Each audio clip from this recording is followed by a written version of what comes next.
বিদেশি শিক্ষার্থী, দর্শনার্থী এবং সাংবাদিকদের ভিসার নিয়মে বড় ধরনের পরিবর্তন এনেছে যুক্তরাষ্ট্রের ট্রাম্প প্রশাসন। ফলে ডিউরেশন অফ স্ট্যাটাস বা পড়াশোনা এবং কাজের মেয়াদ পর্যন্ত দেশটিতে অবস্থানের প্রচলিত ব্যবস্থার অবসান ঘটতে যাচ্ছে। যুক্তরাষ্ট্র থেকে সিদ্দিকুর রহমান সুমনের পাঠানো তথ্যে ডেস্ক রিপোর্ট। আন্তর্জাতিক শিক্ষার্থী ও এক্সচেঞ্জ ভিজিটরদের যুক্তরাষ্ট্র অবস্থানের মেয়াদ 4 বছরের মধ্যে সীমাবদ্ধ করা হবে।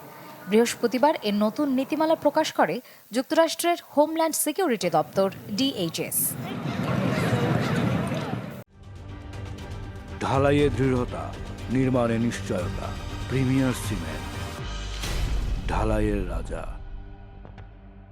আর বিদেশি সাংবাদিকদের প্রতিবার প্রবেশের ক্ষেত্রে সর্বোচ্চ 240 দিন এবং চীনের নাগরিকদের ক্ষেত্রে 90 দিনের অনুমতি দেওয়া হবে।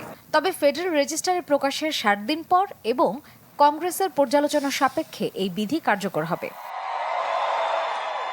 2025 সালের শুরুতেই ট্রাম্প প্রশাসনের ক্ষমতা গ্রহণের পর যুক্তরাষ্ট্রের অভিবাসন নিয়ন্ত্রণ নীতিমালায় এটি সবশেষ পদক্ষেপ।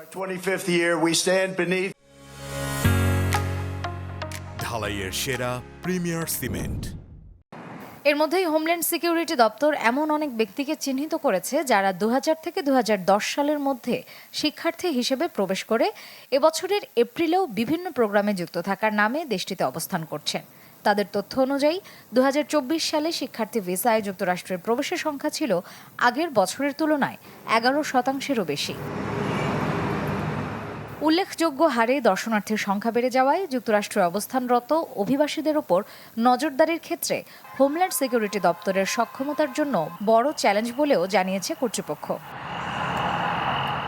Desk report, channel 24।